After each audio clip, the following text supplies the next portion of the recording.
ଖାଉନୁ କ'ଣ ଏମିତି ଚାକିଚାକିଆ ଖାଉଛୁ କ'ଣ କି ଭଲ ଲାଗୁନି କ'ଣ ତୁ ଜାଣିପାରୁନୁ କ'ଣ ଜାଣିପାରୁନୁ ଆଉ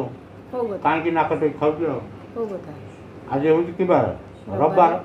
ହଁ ହୁଁ। ରବିବାର ଟିକେ ଆଇଁଷ ଫାଇଁଷ କରିବା କଥା ହେଇନୁ ତୁ ଏତେ ଆଇଁଷ ଖା ନା ଏକରେ ଛଟ ପୂଜା ଆଇଁଷ ନୁହଁ ତାପରେ ମୁଁ ଆଇଁଷ ଖାଉନି ଆଉ ମଣିଷ ହେଇନି ଆଇଁଷ ଖାଇଲେ ବା ବେଶୀ ରାଗ ବଢ଼ିବ ତୁ ଆଇଁଷ କାହିଁକି ଖାଉଛୁ ପୁଣି ଆଜି ରବିବାରେ ମୋଟେ ଆଇଁଷ ଖାଇବା କଥା ନୁହଁ ଏଇଥିପାଇଁ ତ ଘରକୁ ମୋର ଆସିବା ପାଇଁ ଅଧେ ଇଚ୍ଛା ତୁ ନ ଆ ହେଲା ତୁ ନ ଆ ଆଇଁଷ ହବ ନା ହଁ ମୁଁ ଆଇଁଷ ଖାଉନି ଆଉ ମଣିଷ ହେଇନି ଖାଲି ଆଇଁଷ ତୋର ଆଇଁଷ ହେଲେ ଗଳିବ ଭାତ ନହେଲେ ହବ ନା ତୁ ତୋର ମଣିଷ ତୋ ଲାଇନ୍ର ଆମକୁ ଟିକେ ତ ଆଇଁଷ କରିଦେବୁ ଯେତେବେଳେ ରବିବାର ଆସିଲେ ଅଲଗା ଟିକେ କରିପାରିବୁ ନା ତୋର ବାସନ କମ୍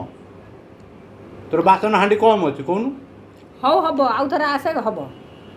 ତୁ ଆଗରୁ କହିଲୁ ନା ମୁଁ ଆଉ ହୋଟେଲରୁ ଥରେ ମଗାଇ ଦେଇଥାନ୍ତି ଆଜି ତ ଗୋଟା ଉପାସ ଅଧେ ଯିବେ ଆଉ ଥରେ ତୁ କହିଲୁ ନା ମୁଁ ମଗାଇ ଦେଇଥାନ୍ତି ହୋଟେଲରୁ ହୋଟେଲରୁ ଖାଇବା ଆଣିଥିଲି ତୋ ଘରକୁ କାହିଁକି ଆସିଥାନ୍ତି ତୋ ଘରକୁ ଯଦି ହୋଟେଲରୁ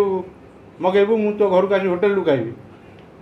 ତରକାରୀଟା ମଗାଇଥାନ୍ତି ନା କ'ଣ ଭାତ ମଗାଇଥାନ୍ତି ତରକାରୀ ଓ ଭାତ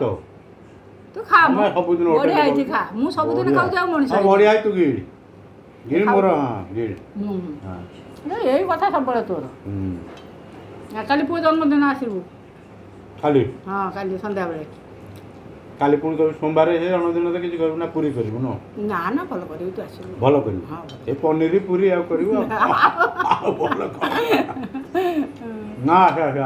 ଆସେ ତୁ ସନ୍ଧ୍ୟାବେଳକୁ କିନ୍ତୁ ହଁ ସନ୍ଧ୍ୟାବେଳକୁ ଡ୍ୟୁଟି ଆସିବୁ ସାରିକି ଆସିବୁ ହଁ ଡ୍ୟୁଟି ସାରି ଆସିବୁ ଆଉ ହଁ ହଁ ହଉ